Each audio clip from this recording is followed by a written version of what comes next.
back to the text. Verse 1. Paul says, "Finally, brothers, we instructed you how to live in order to please God."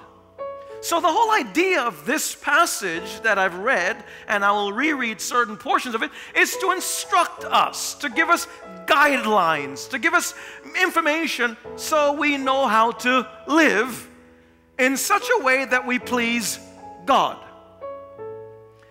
The teaching on sex is not, the church is not trying to get into your business. The church is not trying to tell you how do you need to, just live this way. No. It's God trying to speak to you out of His Word in a way that is best for you, that you can have the highest quality of life. Now, the Lord is so clear, He makes two divisions. Verse 3 says, "It is God's will that you should be sanctified." That's a fancy word. It means set apart. Set apart for His purpose. That you should avoid sexual immorality. That each of you should learn to control his own body in a way that is holy and honorable. Not in passionate lust like the heathen who do not know God. Two categories. There are people who don't know God, who don't live according to God's word, who can care less about God. They carry themselves sexually in one way. There are people who serve God, love God, who care about God, who want to please God, and God says, if that's you, I want you to live this way sexually. Two categories. This conversation we're having, it's an insider conversation. I'm only speaking to people that are in this second category that says, I love God, I want to please Him, I want to do what's right, I want to serve Him in the best possible way, whatever I got to do to make God pleased by me and how I carry myself sexually, sign me up. Now, if you're in the first category, say, look, I want to do whatever I want to do. I appreciate your straightforwardness. I also would like for you to say, I don't care about what God thinks and I don't care about what His Word thinks.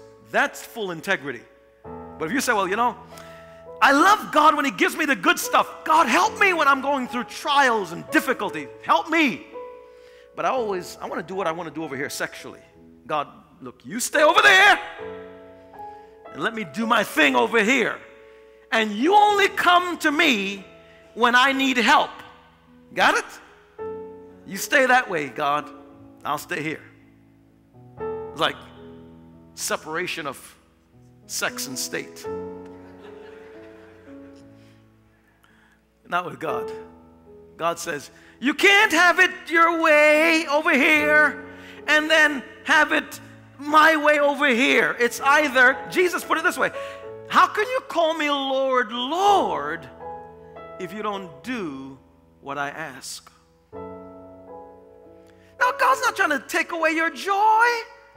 He's trying to give you joy. It really is.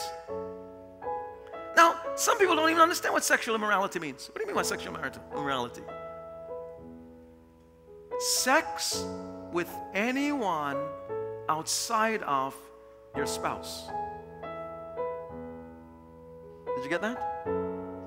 No touching, no petting, no lusting, no texting, no sexting.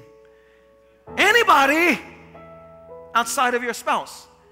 And even when it comes to your spouse, no sex toys, no categorization. I'm a swinger. People say, what is a swinger? What's a swinger? Somebody who has a swing set in the backyard. You don't have couples that you swap your spouse with. Now we laugh, but it even happens to people who say that they are followers of Jesus.